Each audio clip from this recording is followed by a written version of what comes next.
Hello viewers, আসসালামু আলাইকুম। সবাই কেমন আছেন? আশা করি সবাই ভালো আছেন। আলহামদুলিল্লাহ আমিও ভালো আছি। তো আমার হাতে দেখতে পাচ্ছেন একটি শরতের ছবি আঁকা। তো এই শরৎকাল আমার খুবই প্রিয় একটি ঋতু। আর এই সময় শরতের আকাশ, তারপরে এই যে নদী, নদীর ধার, চারপাশটা দেখতে কিন্তু অনেক সৌন্দর্যে ভরপুর হয়ে ওঠে। আর আমার সবচেয়ে বেশি শরতেই পছন্দ। আর এই ধরনের অনেকেই শরৎকাল অনেক বেশি ভালোবাসেন। তো আজকে তাদের জন্যই আমি এই পেন্টিংটি করেছি আর এই পেন্টিং ভিডিও শেয়ার করতে যাচ্ছি। তো এই পেন্টিং ভিডিও পুরোটাই আপনাদের মাঝে শেয়ার করছি, আর সাথে থেকে আপনারা শেষ পর্যন্ত ধৈর্য সহকারে আমার সাথে থেকে দেখতে থাকুন। তো বরাবরের মতোই আমি কিন্তু প্রথমে আমার যেসব প্রয়োজন সব কিছু নিয়ে নিলাম, আর আমার এই ছোট ক্যানভাস আর্ট বুক খাতায় আমি এখানেই কিন্তু পেন্টিংটি করব। আর সেজন্য আমার যে প্রয়োজনীয় কালার সেগুলো নিয়ে নিয়েছি। আমি এখানে ইয়েলো ওয়াকার, তারপরে কভার ব্লু, তারপরে হচ্ছে black colour, white colour, dark blue, তারপরে আরও আদার্স অন্যান্য কালারগুলো নিয়ে নিয়েছি, দেখতে পাচ্ছেন। সেই সাথে আমি যখন পেন্টিং করি তখন আমার ফুল সেট আপটা থাকে কিন্তু এই ধরনের। আমার যেইখানে আমি কাজ করি আপনারা দেখতে পাচ্ছেন সেইটুকু আপনাদের মাঝে শেয়ার করে নিলাম। তো আমি স্টার্ট করে দিচ্ছি। ফার্স্টে আমি স্কাই থেকে শুরু করব, আর আমি স্কাই ব্লু কালারগুলো অ্যাপ্লাই করছি। আর প্রথমে ডার্ক থেকে অ্যাপ্লাই করে যাচ্ছি, যেহেতু এটা অ্যাক্রিলিক কালার, এখানে ডার্ক থেকে লাইটে যেতে হয়। শরতের আকাশ কিন্তু একেবারেই পরিষ্কার থাকে, একেবারে নীল। আর এই নীলটা দেখতে কিন্তু অসম্ভব সুন্দর লাগে। আর এই নীল আকাশে সাদা সাদা মেঘগুলো তুলোর মতো করে যখন ভেসে বেড়ায়, এই দৃশ্যটা দেখতে কিন্তু অদ্ভুত সুন্দর লাগে। আর এই আকাশে ভেসে বেড়ানো মেঘগুলোর মধ্যে কিন্তু অনেক ধরনের ছবি আমরা দেখতে পাই। আমি জানি না আমার মতো করে আপনারাও দেখতে পান কিনা। আমার কিন্তু মনে হয় কখনো ঘোড়া, পঙ্খিরাজ ছুটে যাচ্ছে, কখনো মনে হয় হাতি, কখনো অনেক বাচ্চাদের ছবি দেখতে পাই। এক এক ধরনের, মানে মেঘের মধ্যে যেন নানা ধরনের ছবি আমি দেখতে পাই।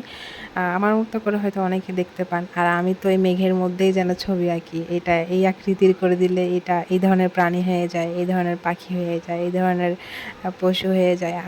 আর অনেক কিছুই করে ফেলি। তো আমার ভালো লাগে মেঘ দেখতে। আর আমি প্রায় অফিসে যখন থাকি, আমাদের অফিস থেকে আবার আশপাশের আঙিনাটা দেখতে কিন্তু অসম্ভব সুন্দর।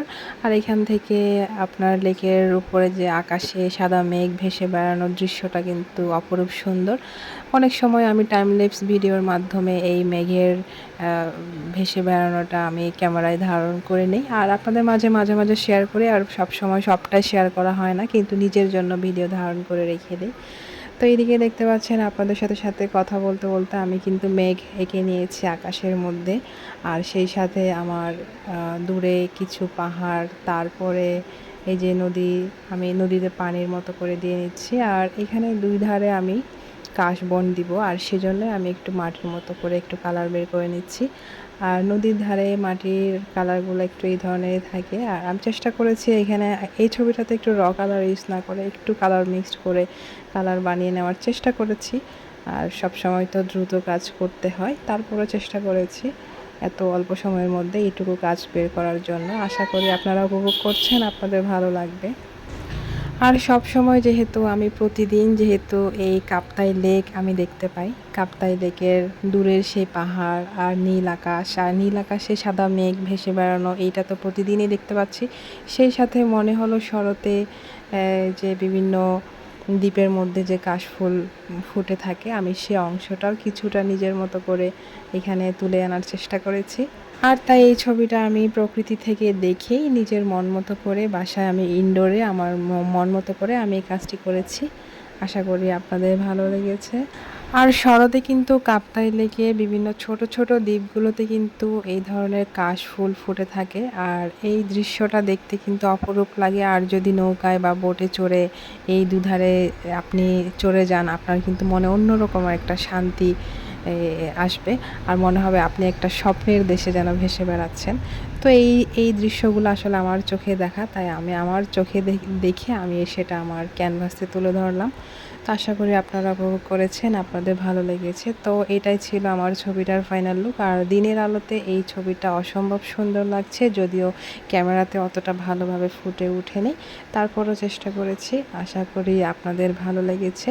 আর এই ধরনের আরও ভালো ভালো কিছু কাজ নিয়ে আপনাদের মাঝে সবসময় থাকবো। আপনাদের ভালোবাসা এবং অনুপ্রেরণায় রাখবেন। আশা করি আপনারা সাথে থাকবেন, সাপোর্ট করে যাবেন। তো ছবিতে এবং ভিডিওতে যদি কোনো প্রকার ভুলভ্রান্তি থাকে আপনারা ক্ষমা সুন্দর দৃষ্টিতে দেখবেন। আপনাদের ভালোবাসা এবং অনুপ্রেরণাই হচ্ছে আমার মূল শক্তি। তো আজকের ভিডিও এই পর্যন্ত, নেক্সট ভিডিওতে দেখা হবে। সবাই ভালো থাকবেন। আল্লাহ হাফেজ।